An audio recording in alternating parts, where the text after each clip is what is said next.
주님께서 여러분과 함께 또한 사제의 영과 함께 루카가 전한 거룩한 복음입니다. 주님 영광 받으소서. 예수님의 부모는 해마다 파스카 축제 때면 예루살렘으로 가곤 하였다. 예수님이 12살 되던 해에도 이 축제 관습에 따라 그리로 올라갔다. 그런데 축제 기간이 끝나고 돌아갈 때에 소년 예수님은 예루살렘에 그대로 남았다. 그의 부모는 그것도 모르고 일행 가운데 있으려니 여기며 하룻길을 갔다. 그런 다음에야 친척들과 친지들 사이에서 찾아보았지만 찾아내지 못하였다. 그래서 예루살렘으로 돌아가 그를 찾아다녔다. 사흘 뒤에야 성전에서 그를 찾아냈는데 그는 율법 교사들 가운데 앉아 그들의 말을 듣기도 하고 그들에게 묻기도 하고 있었다. 그의 말을 듣는 이들은 모두 그의 슬기로운 답변에 경탄하였다. 예수님의 부모는 그를 보고 무척 놀랐다. 예수님의 어머니가 얘야, 우리에게 왜 이렇게 하였느냐? 내 아버지와 내가 너를 애타게 찾았단다 하자 그가 부모에게 말하였다. 왜 저를 찾으셨습니까? 저는 제 아버지의 집에 있어야 하는 줄을 모르셨습니까? 그러나 그들은 예수님이 한 말을 알아듣지 못하였다. 예수님은 부모와 함께 나자렛으로 내려가 그들에게 순종하며 지냈다. 그의 어머니는 이 모든 일을 마음속에 간직하였다. 예수님은 지혜와 키가 자랐고 하느님과 사람들의 총애도 더하여 갔다. 주님의 말씀입니다. 그리스도님 찬미합니다. 오늘 복음은 어린 예수님을 잃어버린 내용입니다. 며칠 동안, 3일 동안. 그럼 이 3일은 순간 아마 저나 여러분이나 성모님이 3일 동안 찾아 헤맨다, 예수님을 잃어버렸다는 이 부분에 대해서 자연스럽게 연상되는 것은 예수님의 죽음 때 3일, 성삼일 또한 연결이 되죠. 분명히 성모님도 이때 곰곰이 생각하였다, 마음속 깊이 새겼다. 이것은 이제 어떤 면에서는 저는 성부 하느님께서 성모님을 또 미리 준비시켰다고 저는 그렇게 믿고 있습니다. 왜 저를 찾으셨습니까? 내가 아버지 집에 있어야 할 줄을 모르셨습니까? 예수님이 간신히 버티게 하는 이 말씀이 아니었을까? 성모님께서 그 골고타 해골산에서 예수님의 비참한 죽음을 친히 밑에서 몸소 다 체험하시고 그 예수님이 없는 이 3일을 견뎌냈을 때, 그것을 지낼 때 바로 이제 이게 당연히 저는 오버랩됐을 거라고 생각합니다. 왜 나를 찾으셨습니까? 내가 아버지 집에 있어야 할지 모르셨습니까? 이것으로 아마 간신히 버티지 않았을까. 저는 또한 이 3일을 우리 인생으로도 표현하고 싶습니다. 참 이 3일의 암흑, 하느님은 눈에 보이지 않고 때로는 나한테 왜 이러시나 이런 생각도 들고, 곰곰이 생각하면 인생이 고죠. 인생이 고통인 것 같습니다. 인생을 돌아보면. 그래서 이 3일, 주님 눈에는 천년이 하루 같고 하루가 천년 갈 수 있으니까 이 3일은 또한 하느님의 부재를 느끼는, 하느님이 나한테는 없는 것 같은 그런 우리 인생의 시련의 시기, 또 그 3일이 아닌가. 근데 어린 예수님이 내가 성전에 있어야 할지 몰랐냐고. 그렇습니다. 우리 인생에는 기준이 있습니다. 기준이. 하느님이 나를 뽑아줬다는 기준, 내가 하느님의 사람이라는 이 기준, 하느님이 내 아버지라는 이 기준, 이것을 놓치면 안 됩니다. 제가 며칠 전에요, 이제 여기 타교구 신부님이 이제 피정 잠깐 하러 오셨어요. 그래서 신부님은 제가 이제 소록도 있을 때부터 이제 신부님 또 소록도에서도 오시고 좀 이렇게 좀 인연이 있는 신부님이신데, 신부님이 이제 이 신부님이 성지를 관리하신 신부님이세요. 좀 큰 성지를. 근데 이제 제가 오셨으니까 이제 한 군데를 좀 데려가고 싶었어요, 신부님께. 여기 하동에 활공장이라고 해서 활공장. 행글라이더 타는데, 산 꼭대기죠, 그러니까. 행글라이더 뒤에 막 달려가지고 막 날아가는 데 있잖아요. 여기서 한 피아골에서 40, 50분 정도 가면 있는데, 신부님을 거기 데려가고 싶은 거예요. 그래서 이제 제가 이제 거기 꼭대기까지 다행히 차로 갈 수 있어요. 물론 길이 좀 그렇게 좋은 편은 아니지만. 그래서 이제 신부님과 둘이 이제 이런저런 얘기하면서 하는데 갑자기 이런 얘기를 하는 거예요. 사람은 보물을 발견하면 미친 짓을 하는 것 같다고. 사람은 보물을 발견하면 미친 짓을 한다. 이 말이 진짜 확 꽂혔어요. 사람은 보물을 발견하면 미친 짓을 한다.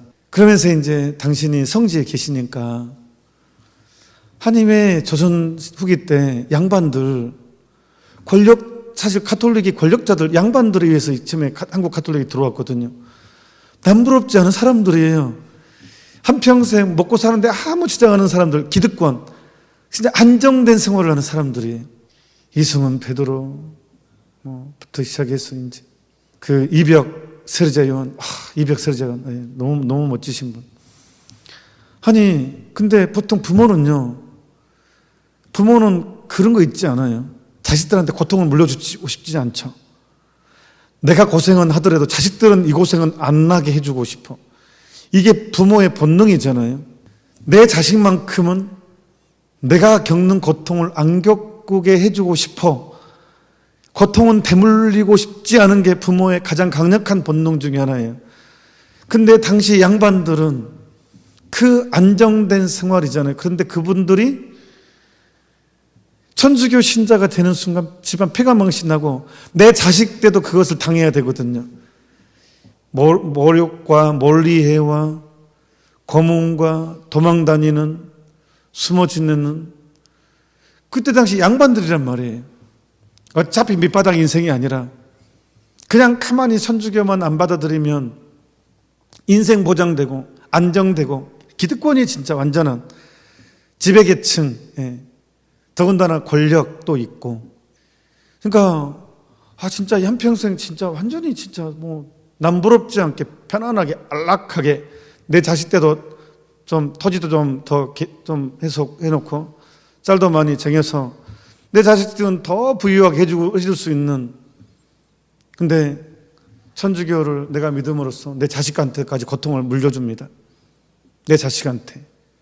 근데 그걸 택해요. 그래서 사람은 보물을 발견하면 미친 짓을 한다. 그러면서 그런 얘기를 해요. 그래 사람은 보물을 발견하면 사람들 눈에는 좀 미친 짓이다 하는 걸 합니다. 저건 미친 짓이야. 근데 그거 합니다. 보물을 발견했으니까. 밭에 묻힌 보물 삽니다. 밭에 보물이 묻어 있으면 비싸도 따블로 불러도 삽니다.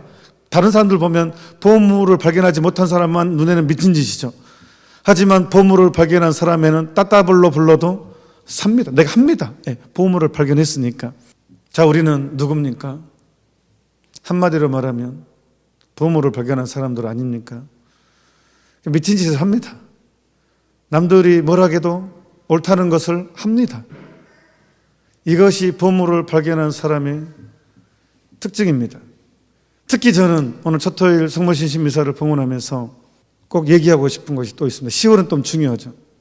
파티마 꼬바다 이리아에서 10월 13일 이제 가장 큰 기적을 보여줬고, 이제 파티마의 기적이 이제 정말 히아친타 프란치스코 루치아뿐만 아니라 정말로 많은 사람들이 태양의 기적을 보고 이제 아주 본격적으로 메시지와 이제 이게 전달되는. 그래서 베네딕트 16세 교황님께서 신앙교류성 장관이실 때 인류가 이 시대는 정신적인 산사태를 겪고 있다. 2000년 가톨릭 역사상 지금처럼 위기인 적은 없었다. 지금이 가장 큰 가톨릭 교회 위기라고 진단을 했어요. 당신이 신앙교류성 장관일 때. 가톨릭 교회가 지금처럼 위기인 적은 없었다. 3세기에 이제 아리우스, 영지주의 또 연결이 되죠. 아리우스주의, 그게 이제 가장 큰 위기가 있었어요. 그 다음에 12세기, 알비파, 가타리파라는 이단 때문에 이뤄진 큰 분열, 12세기. 그때부터 이미 그 다음에 10세기, 12세기 분열한 게 동방정교회. 그게 이제 분리가 되죠. 16세기, 프로테스탄, 지금의 개신교가 생겨나죠. 세 번의 위기, 2000년 역사. 근데 지금의 위기는 네 번째 위기라고 이제 진단하는데 지금의 위기가 첫 번째, 두 번째, 세 번째보다 훨씬 크대요. 그러면서 정신적인 산사태를 겪고 있다. 이것을 한마디로 믿음의 위기라고 정의를 내렸죠. 신앙교류성 장관일 때. 그런데 이분이 그때 락진거 추기경 이분이 이것을 회복하는 길은 이 위기를 회복하는 비결은 있다. 그게 뭐냐? 파티마 성모님 메시지를 받아들이는 것이다. 그렇게 얘기합니다. 조목조목 이렇게 하면서 이렇게. 당신이 또한 당연히 이 양반이 신앙교류성 장관이니까 파티마 성모님 3비밀도 다 받고 첫 번째, 두 번째 비밀도 다 받고 당신이 섭렵을 했죠. 신앙교류성 장관이니까.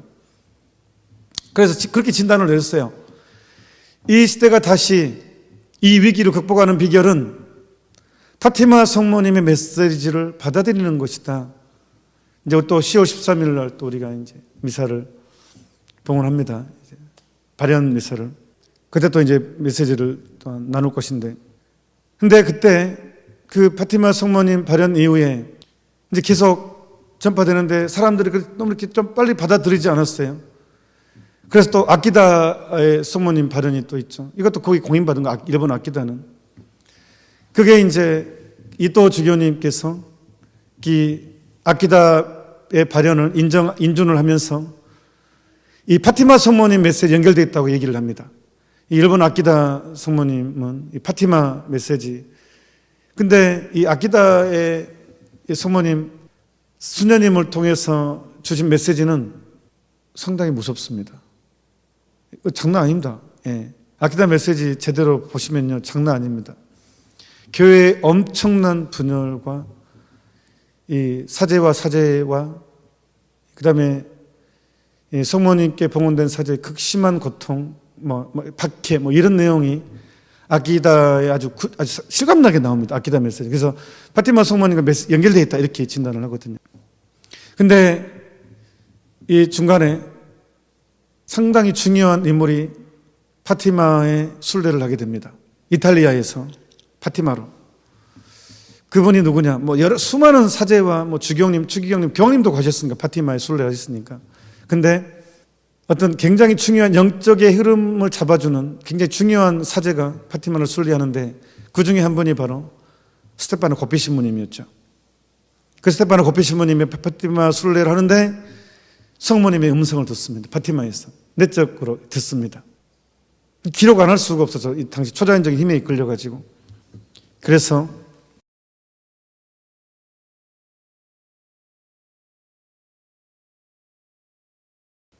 이 내용들이 상당히 굉장히 중요한 내용들인데 뒤에 보면 교회 인가가 나오죠. 또 특별히 고피 신부님을 특별히 총애했던 아꼈던 교황님이 요한 바로이세 교황님이셨죠. 지금은 두 분 다 돌아가셨죠.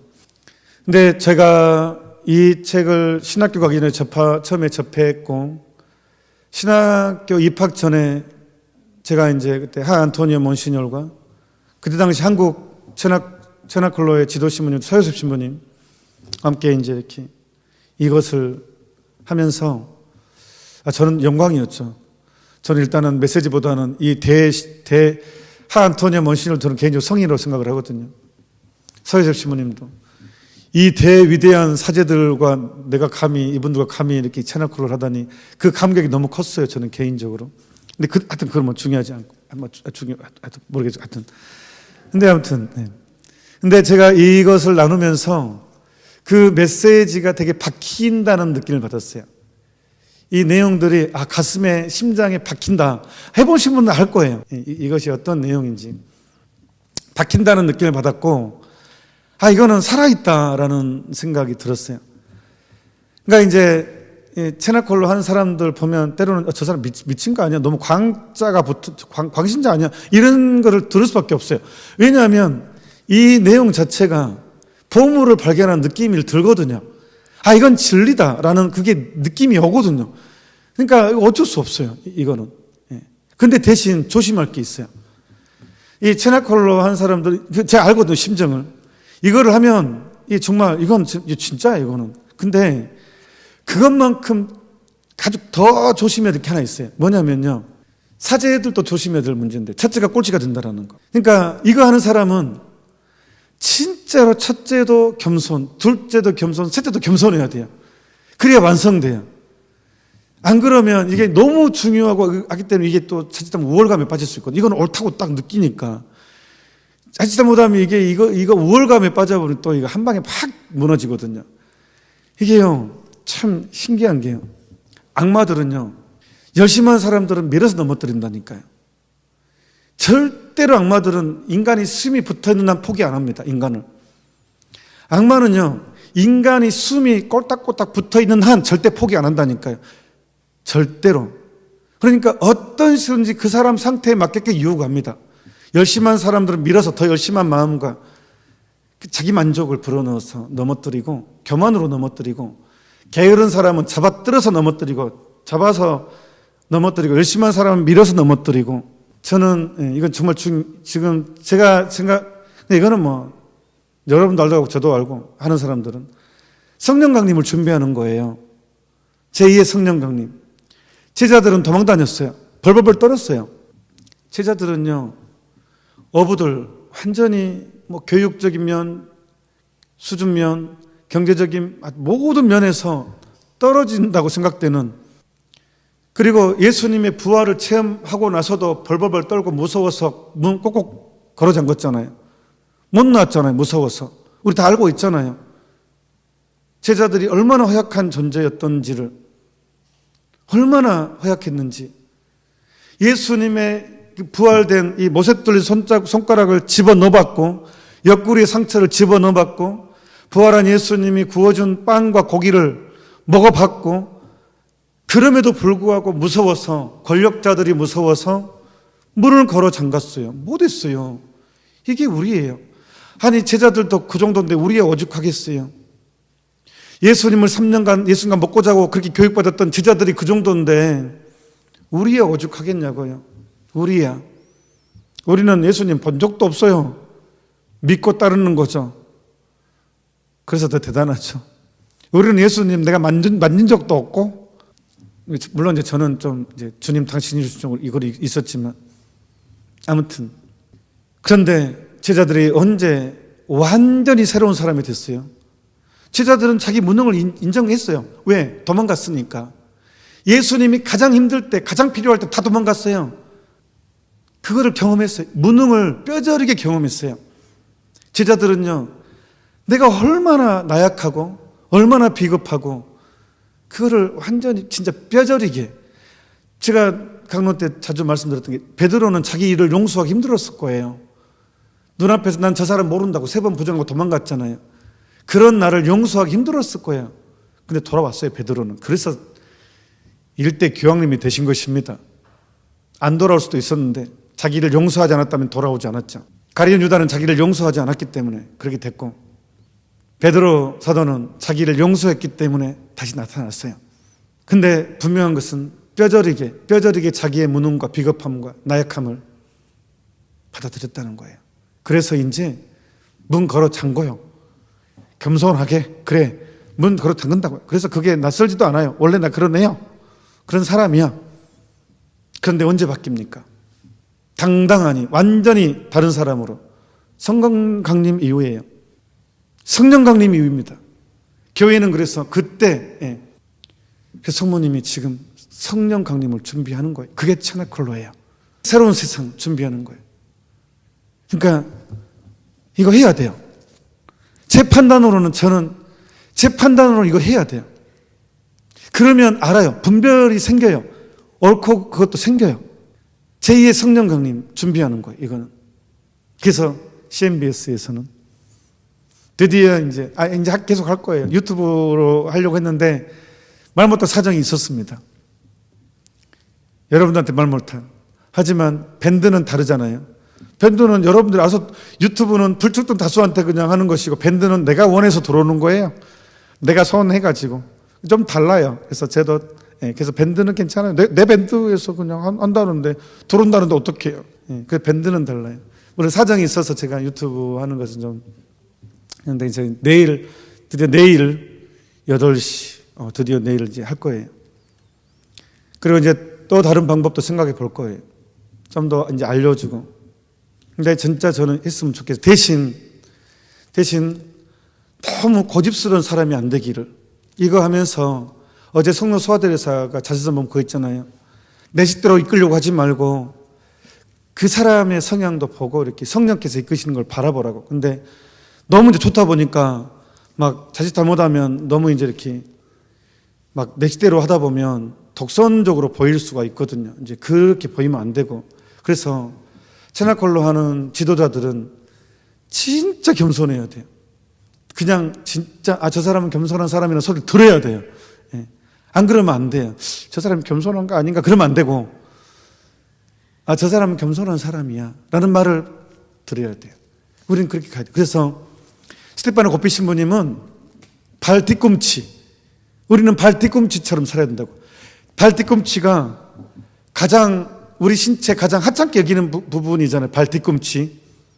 우리는 가장 하찮은 존재가 돼야 된다. 그렇게 얘기를 합니다. 가장 하찮은 존재. 그러니까 주님의 종도 아니에요. 완전 이제 더 스테파노 고피 신부 더 안곡한 표현이에요. 우리는 발 뒤꿈치가 돼야 된다고. 사제든 누구든 발 뒤꿈치. 특히 채나콜로 하는 사제들은 발 뒤꿈치로 살아야 된다고. 그래야 성모님이 일을 하신다고. 그래야 성모님이 나를 통해 일을 하십니다. 가장 겸손함 안에서 성모님을 활동하십니다. 그거를 준비하시는 거지. 이제 제2의 성령 강림 그걸 통해서 이제. 그래서 우리를 통해서. 결국은 나는 겸손한 사람이냐 아니냐로 이제 채나콜로를 온전히 잘할 수 있냐 못할 수 있냐.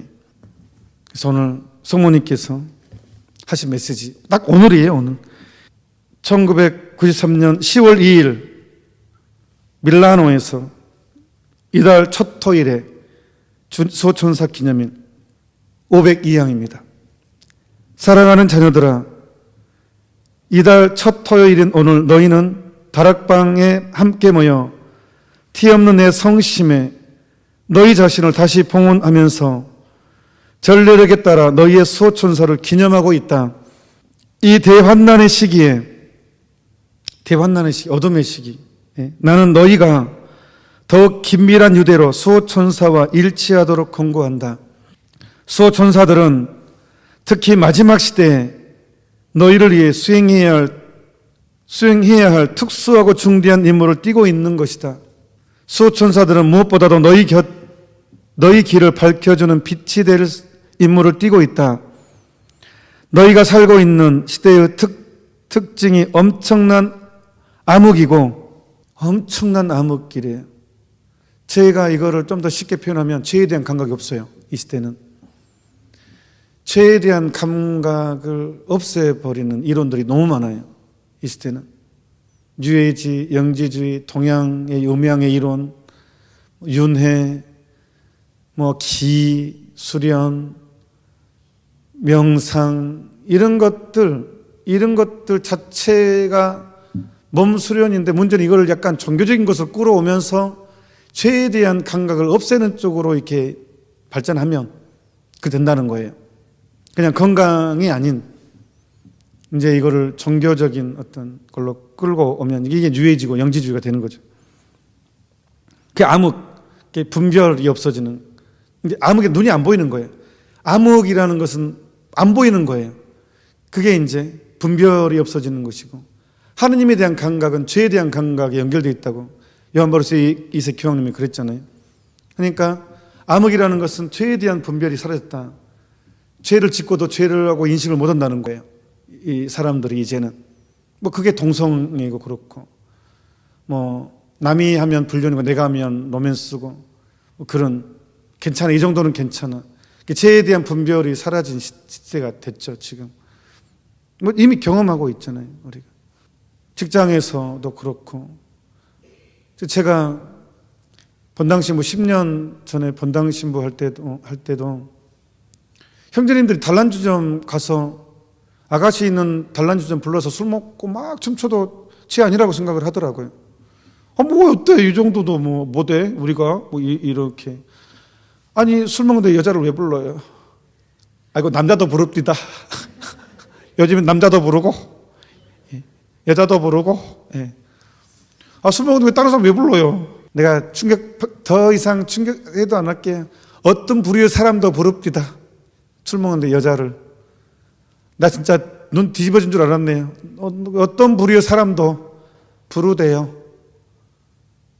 노래방 도우미 자매님을 부르대요. 어떤 부류의 사람인지는 눈치 빠른 사람은 눈치챌 것이고. 그래 내가 어떻게 이럴 수 있지?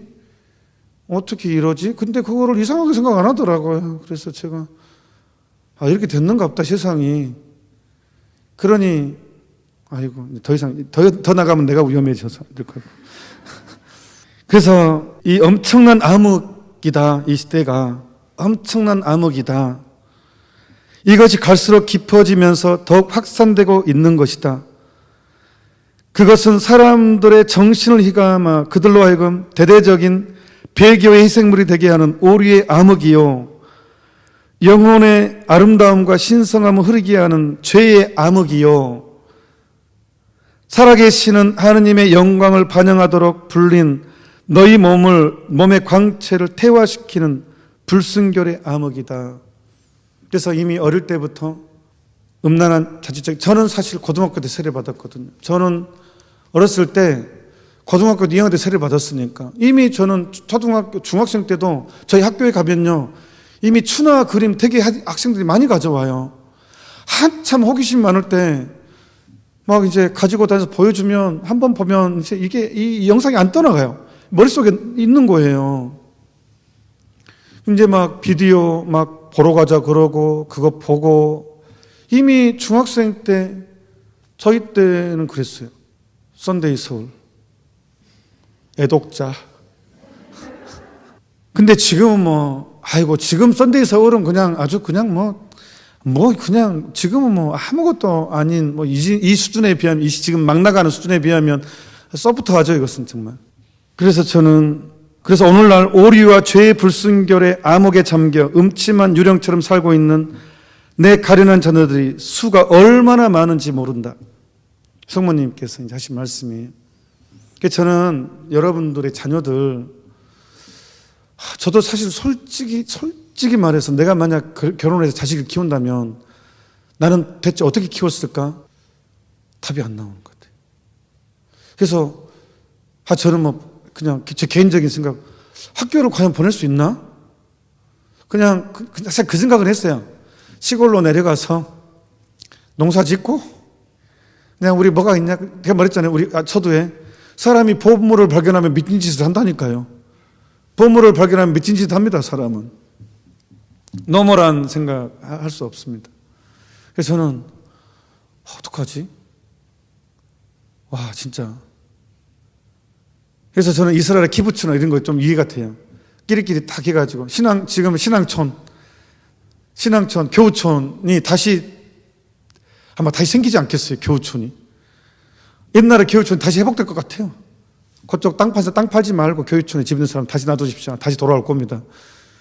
그냥 뜻 있는 사람끼리 사는 그런 시대가 되지 않을까? 저가 만약 자식 키운다면 아마 이렇게 왜냐면 집에서 아무리 기도를 가르치고 아무리 교육해도 학교 가서 욕도 엄청나게 배우고 학교에서 다 배우거든요. 친구들한테. 그러면 완전 집에서 기도를 가르치는 6개월 걸리고요. 오락을 가르치면 10분이면 된다니까요. 그러니까 이게 상대가 안 돼요. 그래서 참 부모님 걱정됩니다. 그래서 우리가 할 수 있는 최선의 방법은 이겁니다. 애들 학교 갈 때 자기 전에 무조건 성모성 3번 그 사이기도 하게 하고, 학교 갈 때 잠깐 현관에 서서 소춘사 기도 해주고, 부모가 안수해주고 소천사 기도를 해주는 거예요. 그냥 성모님, 당신의 자녀 오늘 학교 가는데 모든 악의 영향으로부터 지켜주십시오. 보호해 주십시오. 이 아이가 악에 둔할 수 있도록 호기심을 잠재워 주시고 그냥 어머니가 원하는 기도 자유기도 하는 거예요. 그냥 안수하면서 부모가 자식한테 해주는 안수는 사제가 여러분들한테 해주는 안수가 똑같다니까요. 강력하다니까요. 부모가 자식한테 해준 건 큽니다. 엄청 큽니다. 부모니까. 그래서 안수기도 해주십시오. 그리고 스카플라 무조건 착용하게 해주시고, 아니 끄끄하다고 해도 그냥 좀 지혜롭게 저는 바늘이 아니라 이게 옷핀으로 고정해주는 분 보면 완전 편해요. 지금 뭐 황동으로 된 거 3개 달고 있는데도 하나도 안 무거워. 왜냐하면 메리아스가 무겁지 내 몸은 안 무거워요. 그래서 하나도 거추장스럽지가 않아요. 없는 것처럼 느껴질 정도로 진짜예요. 옷핀으로 딱 고정해가지고 딱 메리아스 딱 고정해버리니까 없는 것 같이 느껴져요. 그리고 이제 샤워할 때마다 다시 또 뺐다가 하는 게 느낌이 또 찬다 한다 그런 느낌도 있고 되게 좋은 것 같아요. 그래서 좀 일적인 부지런을 합시다. 이런 것은 좀 부지런해서 좀 꼬매고 바늘로 해서 만들어주면 돼요. 그래서 착용시켜주면 딱 학원하고 기저귀패, 스카플라, 천사패 확인하고 안수해주고 성수 뿌려주고 갔다 오면 또 안수 부모가 주님 혹시 이 내 사랑하는 당신 자녀가 학교에서 안 좋은 영향을 받았다면 지금 빼내주세요. 이 집에 들어오기 전에 빼내주세요 하고 그렇게 기도해줘요. 그러면 이게 1년 365일 이게 이루어진다면 정말로 여러분 자녀는 보호받을 것입니다. 그래서 소천사가 있으니까 보디가드를 하면 딱 보내는 거잖아요. 경호원을 보내는 거잖아요. 아니 대통령 자식들은 얼마나 좋겠어요. 경호원이. 우리는 더 센 경호원이잖아요. 소천사는. 자, 이제 살짝만 하고 넘어갈게요. 또 누가 성기를 내고 있는 거 저한테 또 강론. 이것만 하고 갈게요. 소천사들에게 맡겨진 임무는 주변의 깊은 암흑에서 너희를 보호하여, 제가 방금 말 그대로 보호하여 너희가 언제나 진리와 성덕, 순결과 겸손, 신뢰와 사랑의 빛 안에서 걷도록 하는 일이다. 둘째로 너희의 생명은 지키는 일을 소천사들의 임무이다. 한 가지만 얘기할게요. 오늘 저녁에 성수도 얘기할 때 잠깐 얘기하겠지만 사실 저는 천만다행으로 군대 가기 전부터도 저는 소천사 기도를 했었거든요. 근데 저는 진짜 저번에 말씀드렸잖아요. 군대에서 3번 죽을 뻔했다고. 더덕해라고 더덕했는데 지뢰를 캐가지고 진짜로 안 터졌어요. 그 지뢰가 불발지뢰였어요. 발목 지뢰는 터지거든요. 때리는 순간 터지거든요. 이게 대전차 지뢰는 사람이 밟으면 안 터져요. 전차 아주 큰 압력에 의해 터지는데 발목 지뢰는 조금만 밟아도 터져버리거든요. 내가 막 호미로 막 때렸거든요. 흙을 파는데 안 터졌어요. 저는 소천사가 도와줬다고 믿고 있거든요. 뭐 이런 또 한 가지만 더 꺼내자면 제가 신문 배달할 때가 있었거든요. 근데 새벽에 신문 배달은 진짜 졸려요. 막 이제 저녁에 늦게 자면. 그러면 신문만 몇백 불을 싸가지고 이제 앞에 자전거, 지금은 오토바이로 하잖아요. 그때는 자전거였어 거의. 막 가다 보면 이제 졸아요. 다 끝날 쯤에 졸아요. 그런데 꼭 전봇대 앞에서 눈을 뜨더라고요. 결정적인 순간 눈을 떴어요. 그래서 피해 갔어요. 이게 사고 날 새벽이니까 사고 날 때 눈이 딱 하여튼 그냥 뜨더라고요. 그래서 제가 지금 돌아보면 소천사가 옆에서 딱 깨워줬구나. 그게 저는 믿어요. 소천사가 해줬다고. 예. 딱 진짜 그냥 자전거 타다가 조니까 근데 진짜 전봇대 앞에서 딱 눈 뜨고 그런 것을 경험하면서 또 위험한 순간에 또 구출을 받고 이런 경험을 하면서 소천사의 우리가 그분께 얘기하고 감사를 전하고 기도를 하면 정말 큰 체험을 하는구나 하는 건 확실한 것 같습니다. 그러니까 오늘 소천사 기념일 여러분 소천사에 꼭 감사 인사를 했으면 좋겠고 체나콜로 이거는 성령 강림을 준비하는 거라는 거. 특히 가정 체나콜로 가정에서 내일 저희 주일날 저녁 하는 것은 가정 봉헌을 하고 싶어서 그러거든요. 주일 저녁은 다 모이잖아요. 그래서 꼭 여러분 가정 하여튼 서로 설득하든가 하여튼 싸우든지 해서 하여튼 일단이라도 같이 조금이라도 하게 서서히 한다 그러면 분명히 체험하게 될 것입니다. 그리고 자녀가 서서히 변하게 된다는 것, 그리고 이제 성령 강림이 준비되는 이제 성모님과 함께 제자들처럼 양성이 되는 그런 것을 반드시 경험하게 될 것입니다. 하지만 악마의 마지막 카드는 교만이라는 거, 인간에게 주는 마지막 카드는 나 졌다 하고 딱 그 사람을 교만하게 만듭니다. 나 이제 포기할게 하고 마지막 이런 식으로 마지막까지 악마들은 우리가 꼴딱 넘어 전까지는 절대 포기하지 않는다는 것. 그래서 이거 하는 사람들은 발 뒤꿈치의 영성을 꼭 살아내야 된다는 것도 오늘 강론 마무리를 하고 싶습니다. 잠시 묵상합시다. 아멘. 오늘 저녁 8시 30분에 토요특강 있습니다. 이제 다시 시작합니다. 오늘 저녁의 주제는 성수입니다. 저는 코로나로 성수를 없앨 것이 아니라 방법을 우리가 성당에 들어오고 어디 가면 눌러서 그 젤 있잖아요. 소독 하잖아요. 성수를 그렇게 담으면 되잖아요.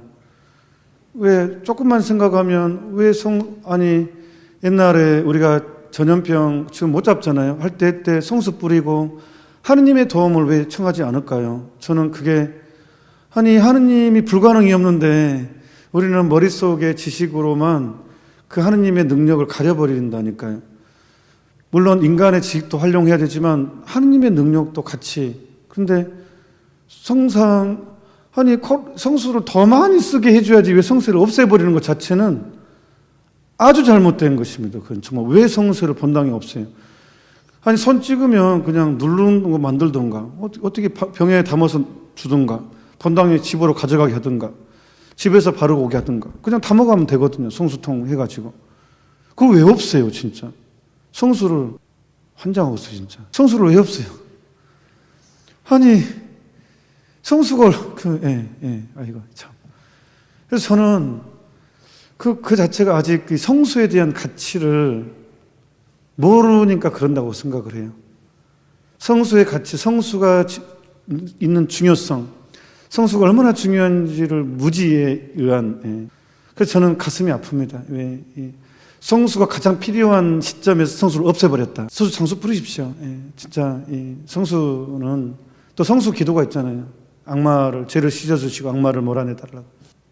과학도 분명히 소독약도 중요해요. 그걸 부정하는 거 아닙니다. 그것도 쓰고 우리 하느님 이성을 주셨으니까 이성에 의한 어떤 선익을 위한 제품도 쓰고 하지만 우리는 또 하느님이 주신 또 우리 믿음의 신앙의 유산이 있으니까 그것도 활용을 하고 그러면서 우리가 신앙을 전파하는 거죠. 오늘 저녁에 성수 이야기를 통해서 꼭 내 성수를 비치해야 되겠다. 그리고 좀 더 우리가 또 너무 알고는 있지만 또 너무 쉽게 생각했던 부분을 또 다시 고쳐잡는 그런 아주 좋은 시간이 될 거라고 저는 확신합니다.